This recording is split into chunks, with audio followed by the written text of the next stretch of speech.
everyone. Welcome to Stephanie's MarshStream. So glad you're here. I'm Stephanie Weisman, Artistic Director and founder of the Marsh and MarshStream. Thank you all for joining us tonight for my wonderful interview with Sylvie Simmons. Hey, Sylvie. Hey, can you hear me and see me? I can see you. I can hear you. How about me? Can you hear and see me? Perfectly. You look lovely. How are you, darling? I'm good.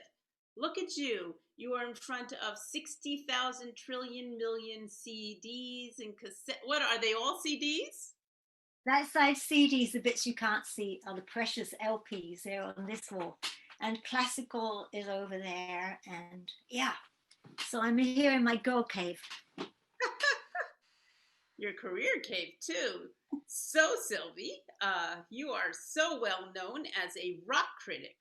You are an author, and now you are becoming a new career, a singer-songwriter, rock girl, huh? Rock woman. What would you call it?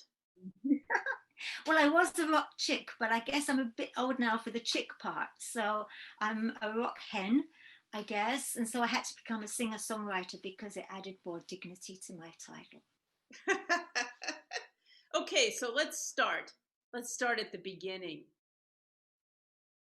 When did you decide you wanted to be a rock critic? I decided exactly when I found out I couldn't be a singer-songwriter, which was when I was in my teens. And I went with a couple of kind of nice-looking guy friends and had my famous guitar and my hair ironed and parted in the middle. So much eye makeup I couldn't open my eyes properly. And I was about to sing to this huge Woodstock side audience of about 8 men in a pub in England. And I froze. I couldn't sing. I was terrified. And so being a very practical young lady, I thought, well, I'm not going to be a singer, am I?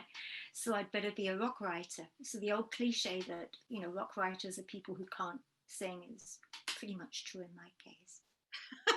So tell us about your trajectory from that teen to your major mojo rock writing. Tell us a little bit about it. One long conveyor belt. I was really, really lucky in the sense of, somebody who grew up in the 60s and 70s. I was presented daily with brilliant music to listen to. We had the Beatles when I was, not really old enough to appreciate the fact other than they look cute and they made lovely pop songs. To every day there was a new band that I loved, and then, I'd get to know the American bands. And so it just made sense to me I would be in music. And I actually went to all of the rock papers in England, and there were 4 of them back then that came out every week in the 70s. And I kind of wrote them letters and little examples of writing and said, can I write for you? And they didn't reply, and they weren't much nicer on the phone. So I wrote for a little while about pop. Didn't last long. It was like asking people like David Bowie, what girls do you like? That kind of stuff. So I got on a plane to LA. At that time, you didn't have to buy a round trip and there was no TSA. And I landed in LA and became a rock writer from the second that I was there until, I still am. I still write about rock.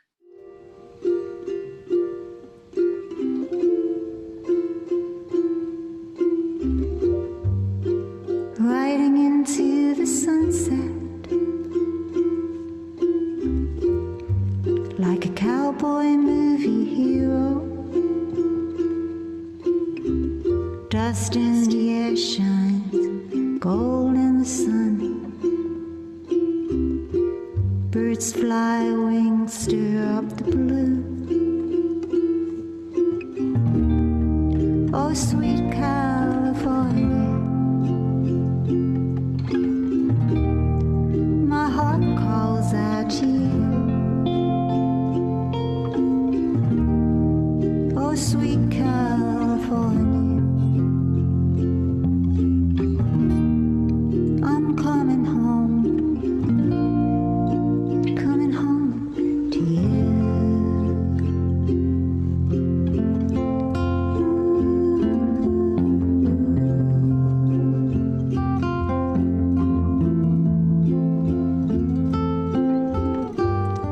Did you miss me when I was gone? Nights nights the moon hung on the water, and the night bird sang the sweetest song. Don't look back now, only moving on. Oh, sweet California, my heart calls out to you. Wanna feel your warm breath on my skin. Let the ocean wash away my sin.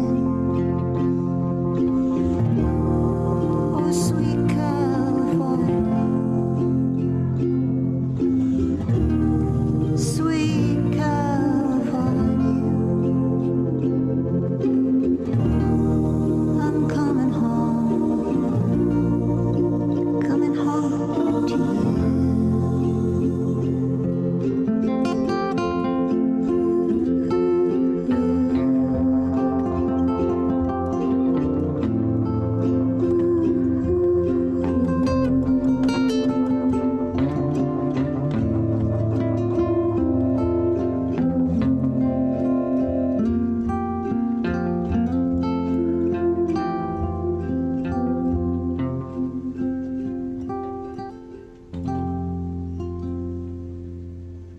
How do you know Sylvie, Henry? I met her through Joel Selvin. So Joel Sullivan is the TV critic, movie critic, No, right? he was the senior rock music critic for the Chronicle for 35 years or so. Okay. And so once you met her, like, did you become friends? Yeah, I would say so. We're not close friends, but we know each other and follow each other a little bit. And I've been to book signings and performances, and I'm a big fan. That's why I'm here. So, Henry, you're a filmmaker, aren't you? Yes. Tell us a little bit about yourself, Henry. Well, about me? Yes. Oh, I'm an independent film producer. I've been producing low budget movies for a long time. Let's see. I'm working on two films right now. Well, let me talk about. I have a newly finished film, a documentary, a featured documentary about Stuart Brand called Ooh. "We Are as Gods," and it's done, but it's not out there yet because it was supposed to premiere at South by Southwest, but that was canceled, as well as all the other festival dates. So it's a film with nowhere to go right now, but it'll come out soon, and I think it's a very worthy effort. Tell us a little bit about. A remarkable man. Does everyone know here who Stuart Brand is? Tell us. Stuart Brand, he's best known for having been the author of the Whole Earth catalog back in the 60s. And he was also a member of Ken Kesey's Merry Pranksters. He was on and off the bus several times. He's also the founder of the Long Now Foundation, which is very much in operation. And they own the Interval, the bar in Fort Mason that they run and do programs all the time. They're doing everything on Zoom now, of course. But Stuart's also involved in the de-extinction movement, bringing back extinct trees and animals, the passenger pigeon and eventually a woolly mammoth. So he's very involved in that. Very fascinating guy. Wow. Did you have fun making it? Oh, making movies is not fun. Well, watching them is fun. Making them is not fun. If it's not fun, then Henry, what is it?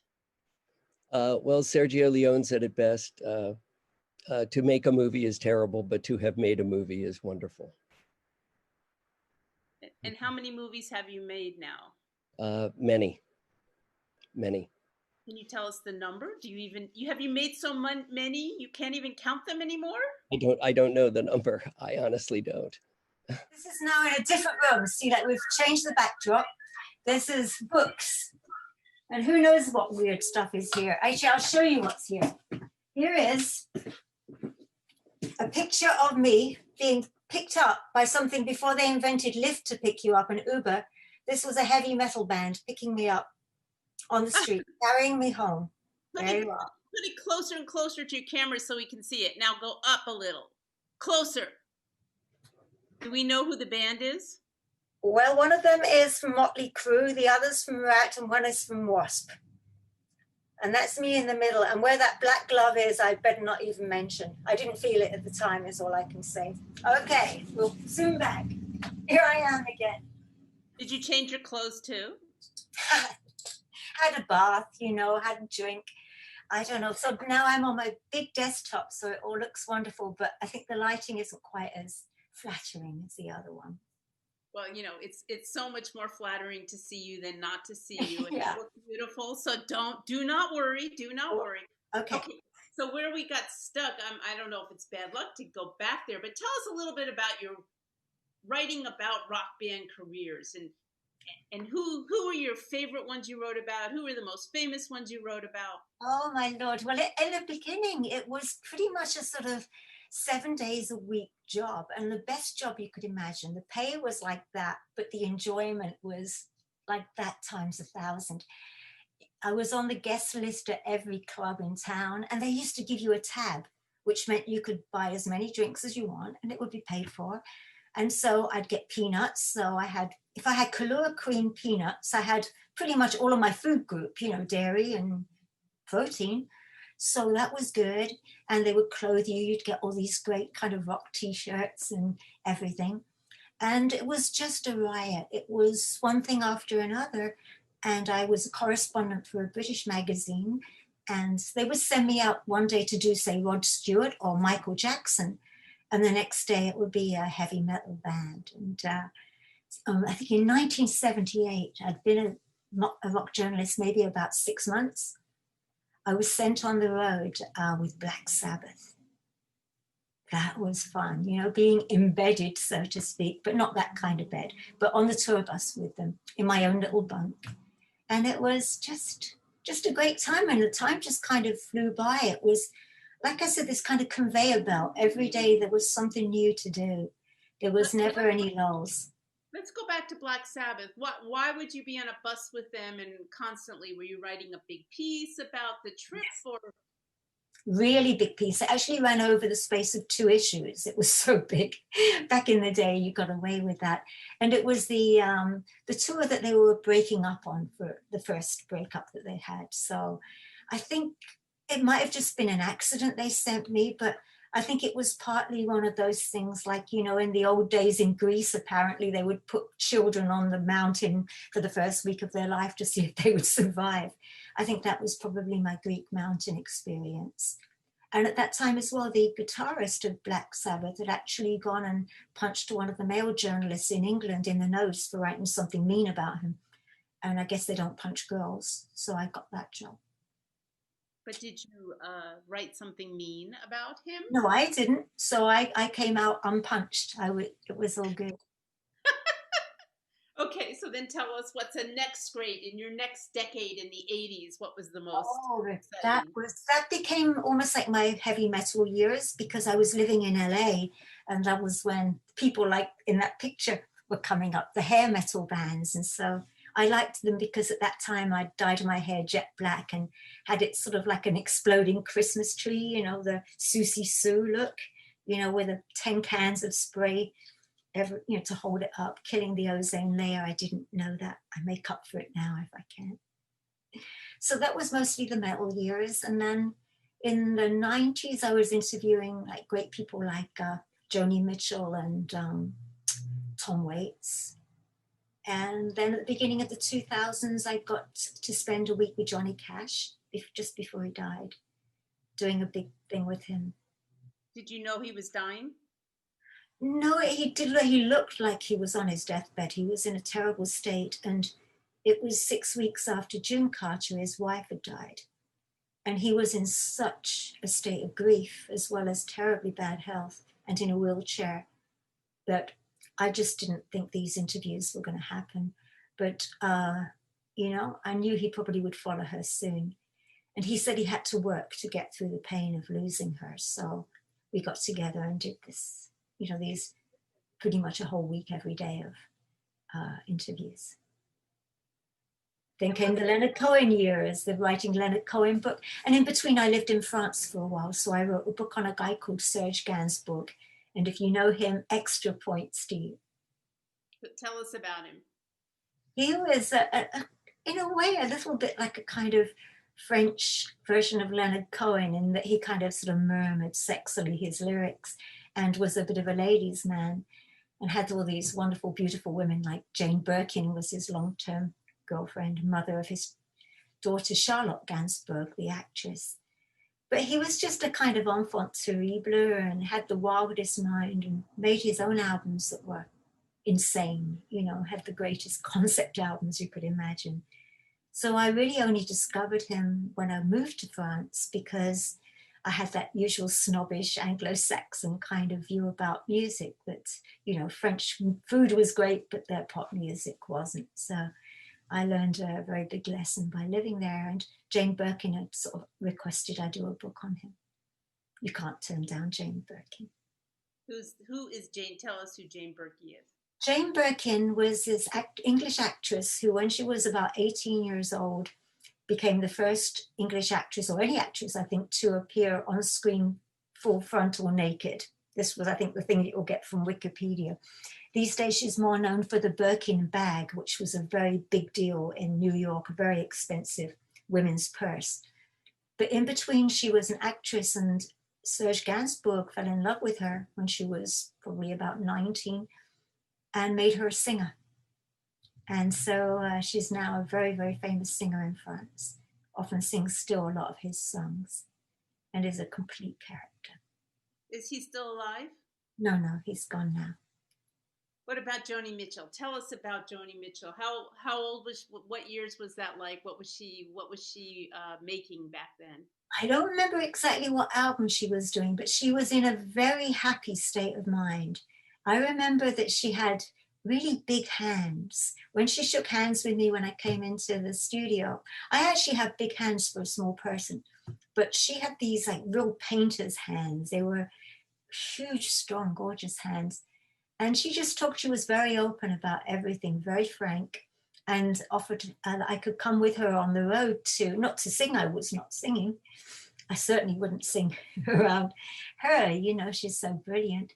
But was to go on the road with her while she was doing her promotion tour. But I could see behind her the record company person going, making it clear that this was not a good option to say yes to. But I thought she was really wonderful. And in more recent years, maybe she has changed now, but certainly she seemed to be, I don't know if she was just bitter, but seemed quite unhappy about life, and about her position and status as an artist, that somehow all the men got their praise and she didn't.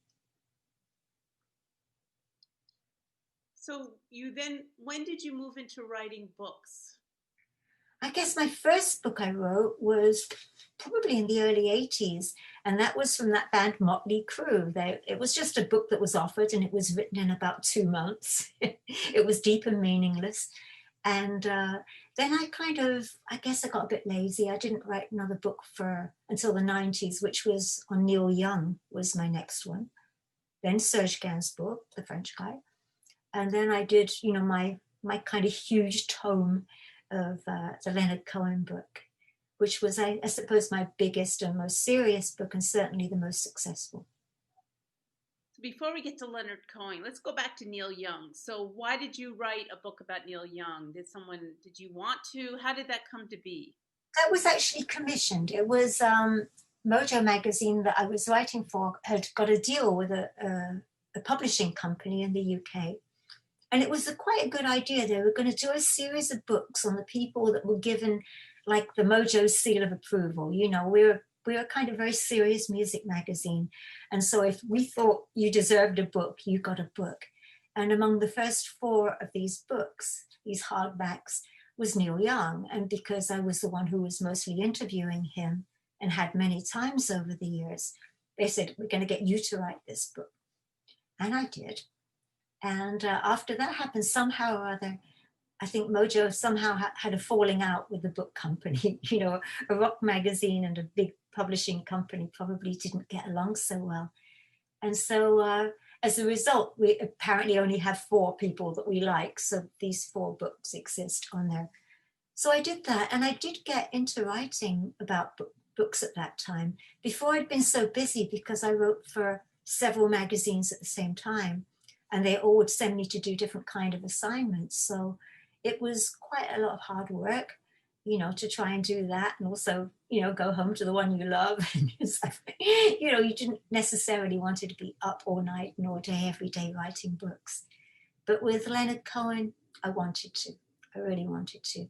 So when did you meet Leonard Cohen, and how did this move into this book? What was that trajectory? Well, Leonard Cohen was somebody whose music I'd loved since I was still a kid living with my mum and dad, you know, and I had a portable record player that ran on batteries. And I loved his music. He was very big in the UK and in Europe. Everywhere where there's miserable weather, he was a star. And I interviewed him a couple of times for the magazine. And one time was in 2001, after he had come down from Mount Bordy, where he'd been living for 5.5 years as a monk. He'd given up the music business, and he came over to England, where I still was, to do some interviews. And we did this very long interview, 3 days. I'm a specialist in day-long interviews with people. And at the end of it, I thought, I've got it. I understand the mystery of Leonard Cohen. I have it. I have the tablets of Moses. And when I transcribed these long tapes, I realized that he is such a charmer and speaks so articulately that you kind of get hypnotized and realize that he hasn't really answered the questions. And during that interview, he actually had brought with him a copy of my Serge Gainsbourg book. And I think it was part of his usual flirtation, you know, where he said, would you sign the book? You know, and so of course I'm blushing a little. And he said, I wish somebody would write a book like this about me. What, ... after I'm dead.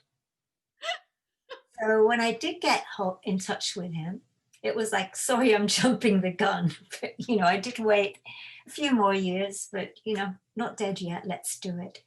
And he gave it his support and no interference, which is something very rare and quite perfect. It's very rare to do. To have somebody to both give you their, you know, kind of support, like, yes, you're doing the book, but not say, hey, can you change this? Or can you leave this particular peccadillo out? He didn't want me to change a thing. He said, I trust you. You write what you find out. And so what was that process? I guess it was more than those 3 days. What was the process of you? It was 3 years, one. But it was not 3 years of talking to him every day. I realized I would have to talk to everybody else first, really, because I needed to get these iron-tight questions that even the greatest charmer that I've ever met could not, you know, get his, you know, charm his way out of. So what was there a pivotal question? No, there were many. There were so many, and we did so many interviews at the end. But during the other process, I interviewed pretty much everybody from every walk of his life. And it was strange. I often felt that he must feel like he was getting kind of stalked almost, you know, because I'm sure these people would call him up and say, is it okay to speak to this woman who wants to talk about you? But I think one of the first people I spoke to was the rabbi who taught his bar mitzvah class. A really, really old rabbi, you can imagine, because Leonard was in his 70s at that time. So that was quite enjoyable. I went to a huge synagogue in Montreal that had been founded by Leonard's ancestors. You know, they were a very important Jewish family in Canada. His uncle was like the leading, you know, kind of Jew in Canada as far as the person to go to. And so I went there and met the old rabbi. And I asked him, I said, did Leonard sing in the choir? And he peered at me from under these big bushy eyebrows, like I'd been mad. And he said, Leonard, sing? It was really funny. And I asked him about Leonard's mother, Masha. I said, Masha, what was she like? He said, oh, Masha.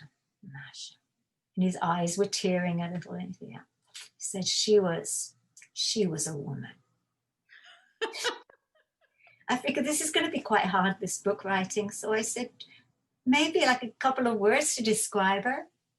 And I went, she was very Jewish. So I obviously loved the old rabbi.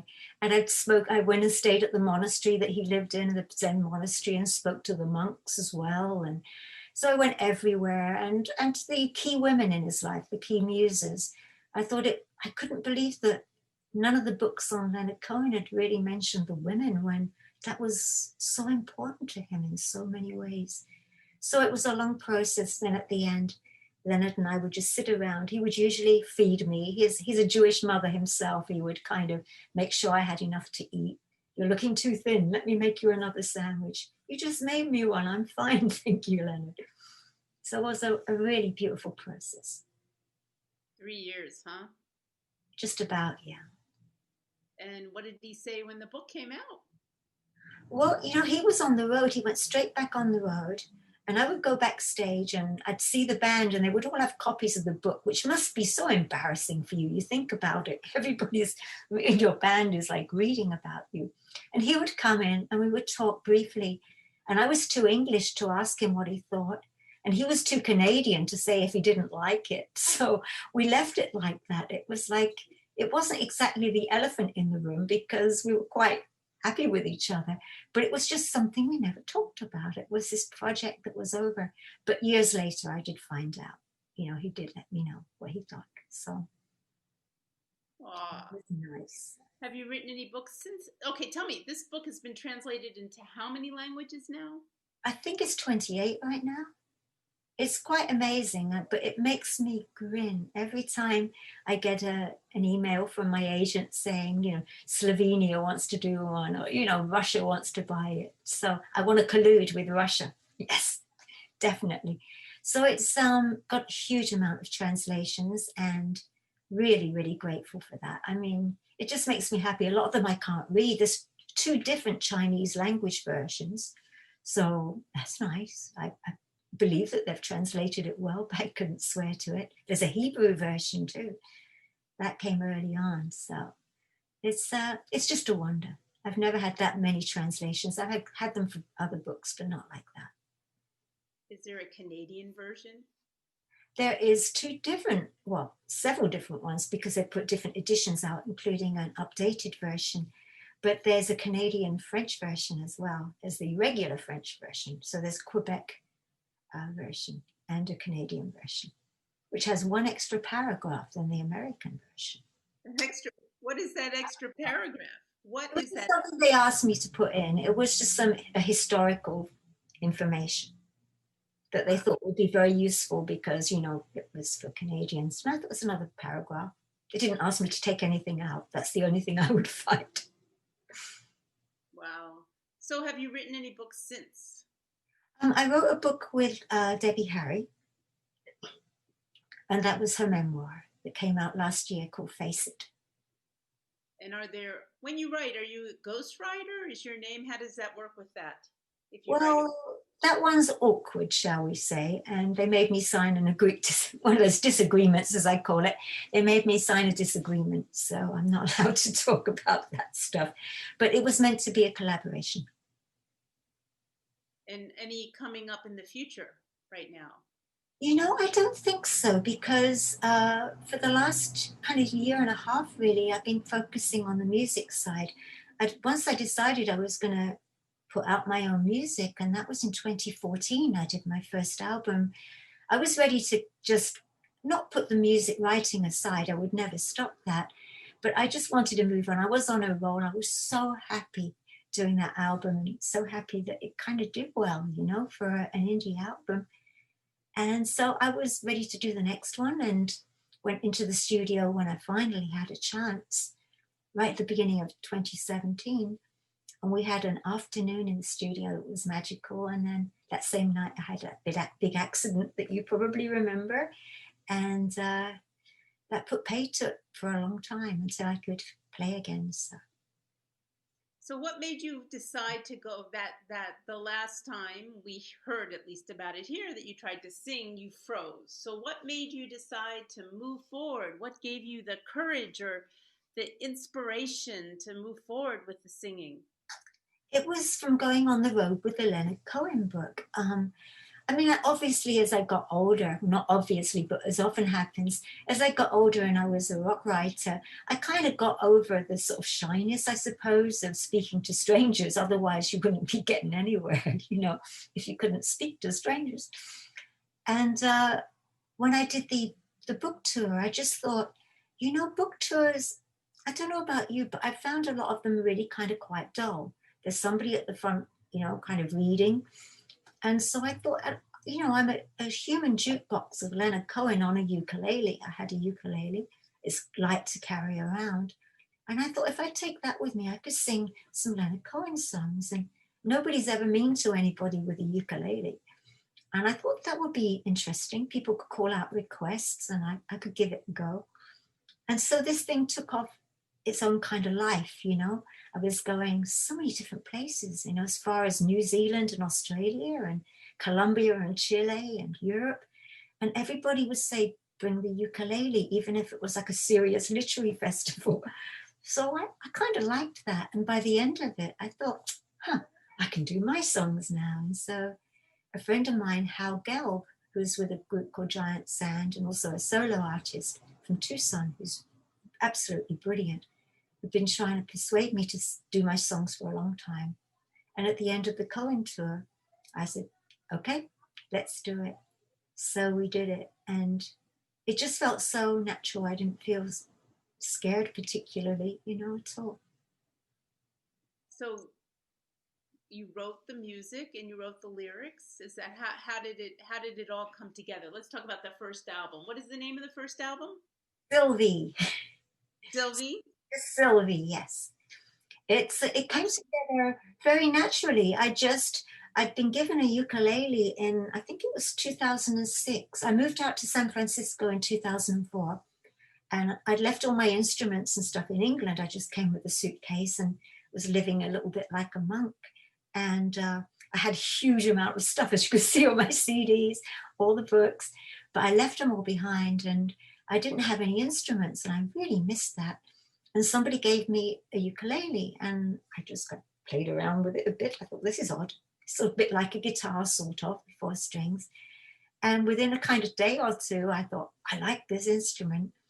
And within a few months, I just found that I would be sitting there on my own and these songs would come out almost fully formed, as if they'd just been living in my head for the longest time, but just like, oh, well, finally, she's got a ukulele, We couldn't do it with a guitar. A guitar's too show-offy, but I can do it with a ukulele.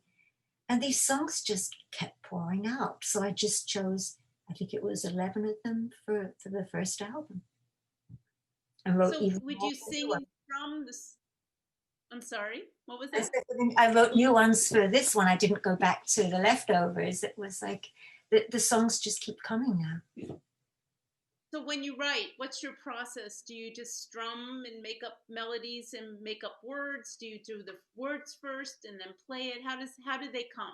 Well, on the first album, it's been slightly different on the second one. With the first album, I would literally just be in the mood. I would just be sitting there on my own, with a little light on and a bottle of wine on the floor and a glass I'd invariably kick over. So I moved to white wine so as not to keep staining the floor too much. And I would just hold the ukulele and somehow my fingers would just play a tune of some sort, chords that worked. And then after just playing it through about once, the words would just come almost all in one go. And then I'd remember I should get the phone or something and record it. And then after that, I'd sort of take out the stuff that was too personal. Because in some of them, like I'd name names, especially the angry ones, angry boyfriend ones. So I'd kind of change them a little bit, but mostly they stayed as they came out as I sang them, sometimes exactly the same. And with the second album, this time I found that the melodies were coming first a lot of the time. And so sometimes I had to really work on those lyrics and get those to come. I don't know why that should be, but that happened. And especially when I had to write a few new ones for the album because my hand hadn't healed quite enough to play some of the complex chords on it that I'd written for the second album.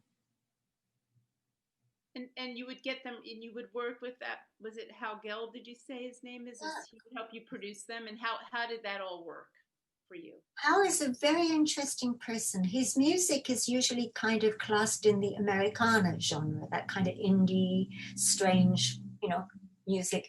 But he's also an excellent jazz player and a very good singer. He sounds a little like kind of Lou Reed, but even more laconic when he sings. But what I love about him most is he's got this very interesting musical instinct. And his idea is usually to kind of improvise more than to, sit down and do exactly what you want. But somehow, I guess our friendship has gone way back over the decades.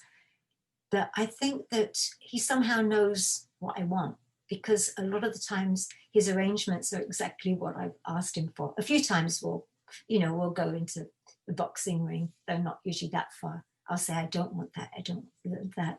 But he usually understands and gets it.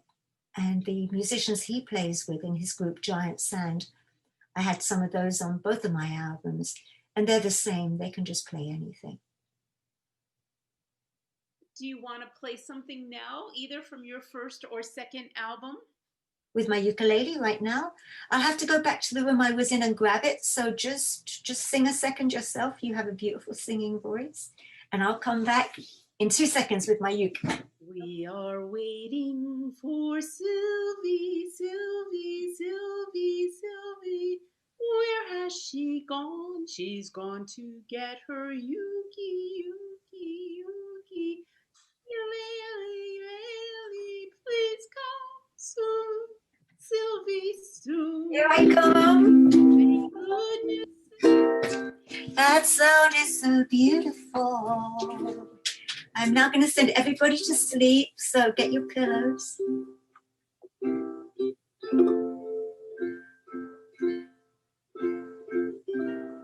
This is from the first album. It's the first song on it, because my voice is a little rough from the smoke.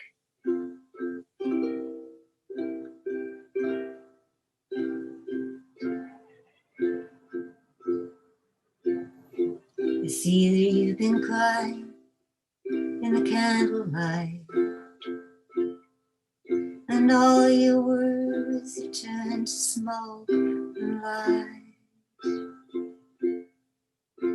You never could leave, and I could never let you go. God knows how many times I tried. I'm talking to myself, 'cause you're not listening. I call your name, of course you don't reply. I'm hurting bad, I think this might be over now. Nowhere left to go but say goodbye. But look at the moon shining over Chinatown. The big blue moon spilling shadows on our skin. Come out of the dark and lay down here beside me now. One more time, go back to where we've been. Over Chinatown.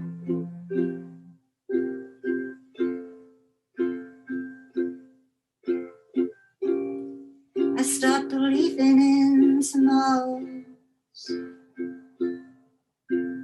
and yesterdays can only fade and die.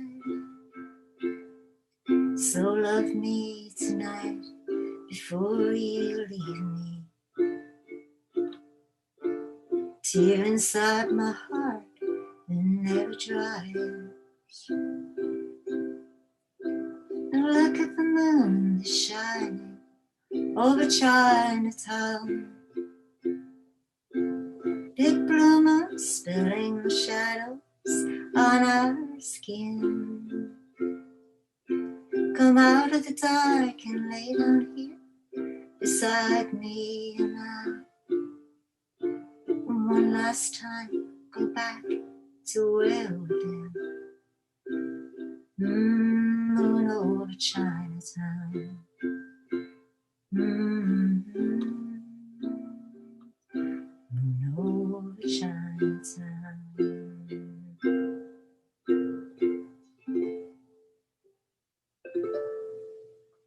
Lovely, Sylvie. You want to sleep now? Wake up. Lovely. Thank you. Thank you so much. So I know it's my dream to become a singer, and now in my senior citizen years. In your years, yes, I leave out numbers these days too. Who needs numbers?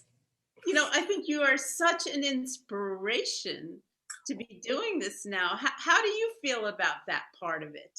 Having a new career here? Well, it's really strange. It's like, I know that I'm a rock writer and I should be judging what I'm doing, but it's not exactly that I'm schizophrenic, but there's these two sides that don't really kind of talk to each other very much, you know, that go out for a drink together maybe, but when one of them is doing something, the other one butts out. So I kind of find it sometimes hard to talk about the music and then jump into the music playing, because they do seem to be just two different sides of my personality, but I just love them both, you know, equally. I can't imagine a life when I'm not writing something or other, be it short stories or something for a magazine.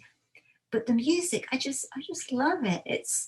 I think it was finding that ukulele. You know, when I had a guitar, I think a lot of people, when you're standing up in front of them with a guitar, it's like, impress me. Or they'll say, she's no Joni Mitchell. Nobody's a Joni Mitchell with guitar. She is a genius. You know, those tunings, it scares me silly. But with the ukulele, I think it matches my voice, because my voice is not, you know, the scale of like 0 to Whitney, I'm at 0, you know. And we seem to get along, and it's very good for writing songs. There's a sort of authenticity to them, I think, from a ukulele, and an intimacy that I wouldn't have got if I dragged in my guitar. Plus my fingers go like WTF whenever they see a guitar, because there's 2 more strings.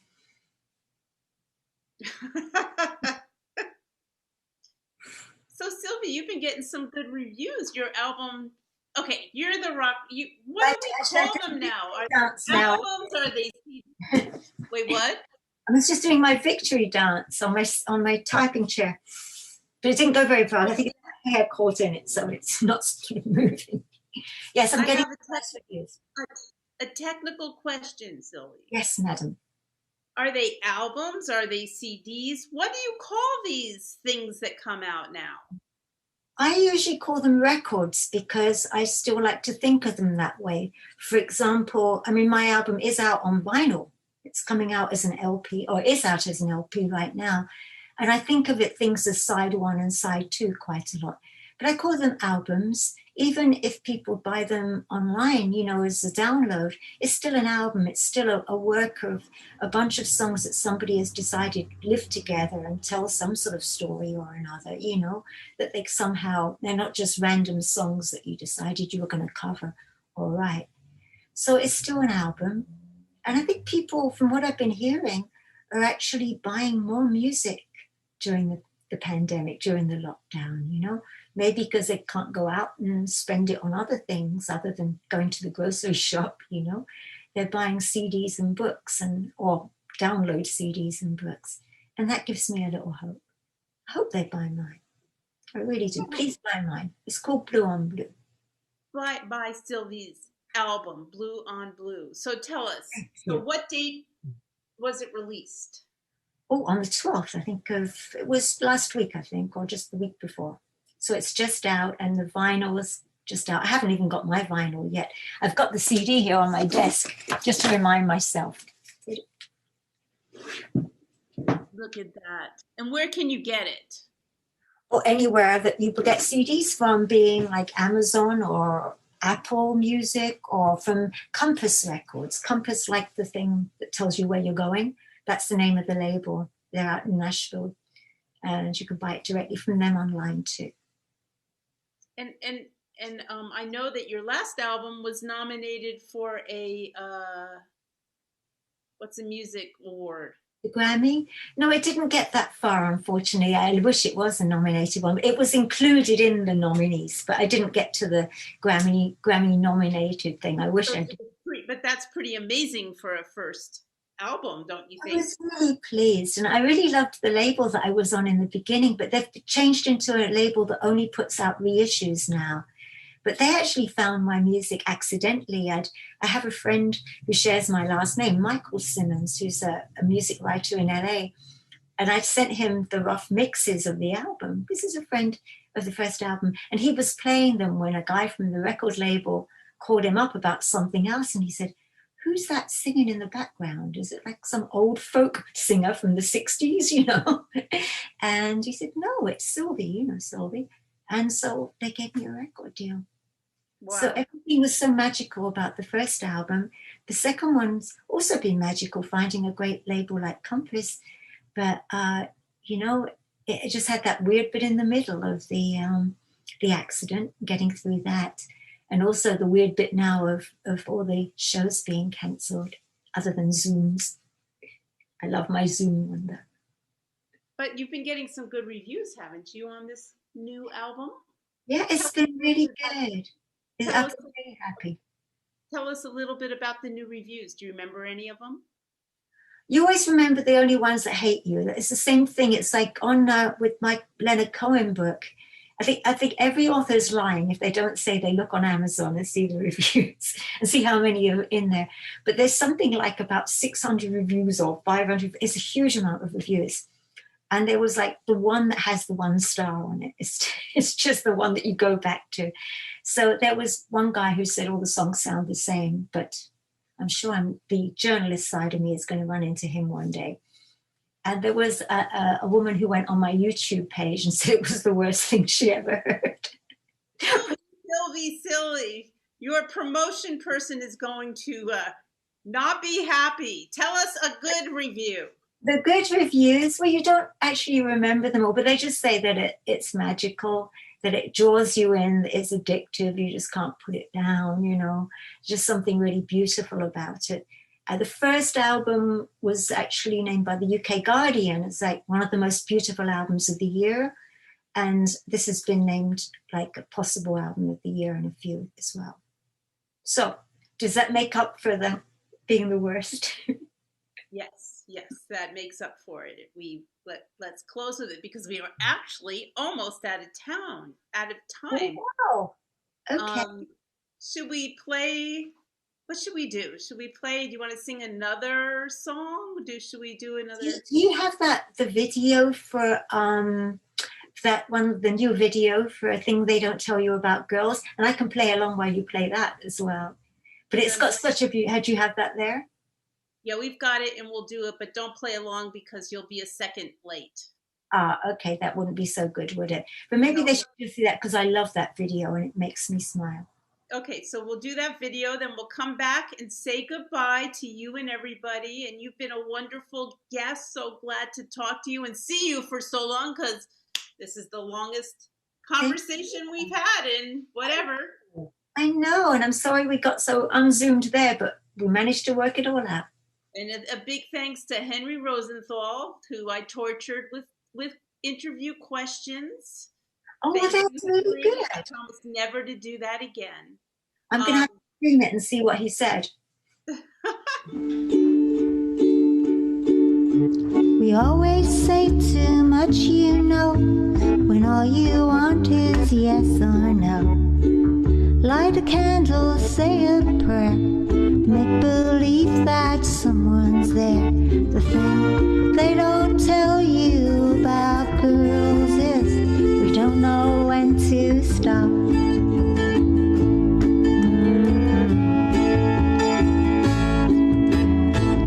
Find a stray and take him in, feel you underneath my skin. Since you're gone, I keep away from bridges cars, trains, and razor blades. The thing they don't tell you about girls is we don't know when to stop.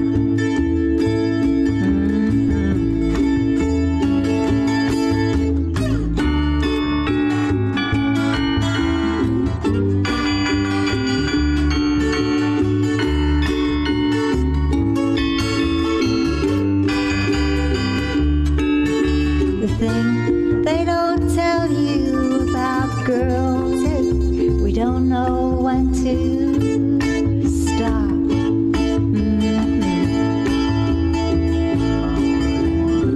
But if you want to know the truth, sometimes I climb on the roof, about as high above the street, just to hear my heart still beat. The thing they don't tell you about girls is we don't know when to stop.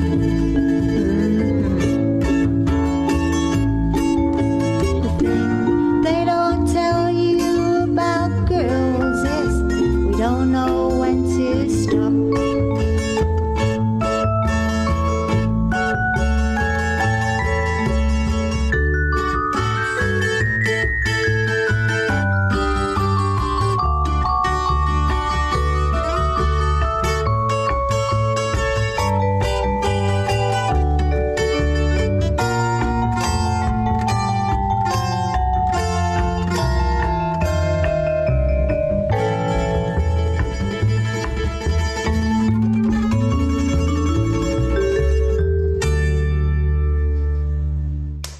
Lovely, and they're not going to stop us, girls, are they, Sylvie and me, or any of us? We are unstoppable. We shall go on and be rockers and writers and whatever. And all of us watching this MarshStream and beyond, we will not be stopped, the girls or the boys or the gender fluid. We will not be stopped. So thank you all for joining us at MarshStream tonight. Thank you, Sylvie. Thank you, Henry. Thank you, audience members. Don't forget, consider making a tip, right, Sylvie? Have them make a donation to the Marsh. It will be matched.